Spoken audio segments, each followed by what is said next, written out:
우리나라 산업의 전체 폐업률은 약 12%, 그중 음식점업의 폐업률은 22%로 전체 평균의 약 2배에 달합니다. 위기에 내몰린 외식 자영업자들을 위해 정부는 과감한 지원책들을 쏟아내고 있는데요. 세액 공제 확대와 안정적인 임차 환경 조성은 물론 외식 자영업자들의 권익을 보호하기 위한 정부의 다양한 지원 정책을 양가희 기자가 소개합니다. 국내에서 음식점을 창업할 경우 5년 차에 폐업할 확률은 82%.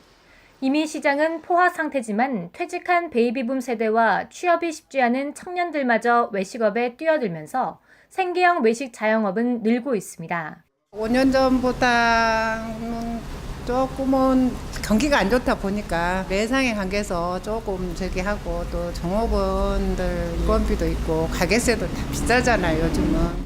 큰 기술을 요하지 않고 쉽게 창업할 수 있어서 시작을 하는 것 같아요. 기대치에 못 미쳐요. 우리나라 산업의 전체 폐업률은 12%인 반면 음식점업의 전체 폐업률은 22%로 약 2배에 달합니다. 정부는 위기에 내몰린 외식 자영업자들을 위해 다양한 지원책을 마련하고 있습니다.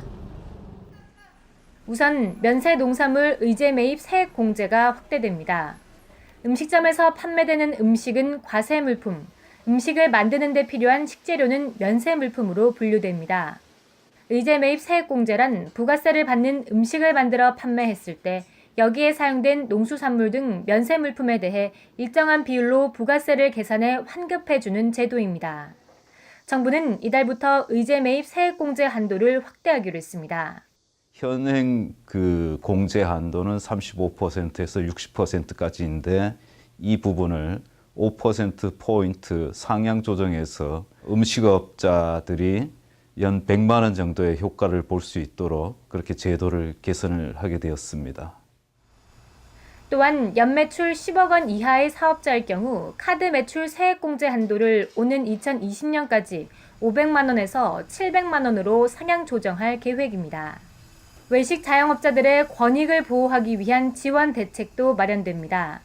현재는 청소년에게 주류를 판매할 경우 음식점이 영업정지 등을 받게 되지만 앞으로는 청소년이 신분증 위조 등 부정한 방법으로 주류를 구입할 경우 판매업자가 억울하게 불이익을 받지 않도록 처분을 감경하거나 면제하는 방향의 식품위생법 개정을 추진하고 있습니다.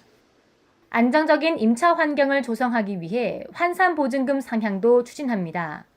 환산보증금은 보증금과 월세 환산액을 합한 금액으로 정부는 지난 1월 상가임대차 보호법 시행령을 개정해 지역별 환산보증금을 인상한 바 있습니다. 하지만 여전한 소상공인업계의 상향 조정 요구를 받아들여 관련 정책을 시행할 예정입니다. 소상공인 업계의 의견을 수렴해서 환산보증금에 대한 상향 조정을 추진하게 되었습니다.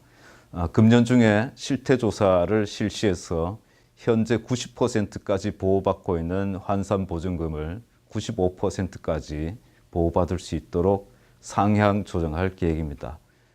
또한 요식업의 매출을 늘리기 위한 직접적인 방안으로 정부와 지자체의 구내식당 의무 휴무를 확대해 외부 음식점 이용을 유도하며 식사시간 주정차 가능 지역을 늘릴 계획입니다. 현재 음식점을 운영하는 자영업자는 약 70만 명, 외식 자영업자의 경영 환경을 개선하기 위한 정부의 과감한 지원 정책이 실질적인 효과를 거둘 수 있을지 기대가 모아집니다. 예스티비 뉴스 양가희입니다.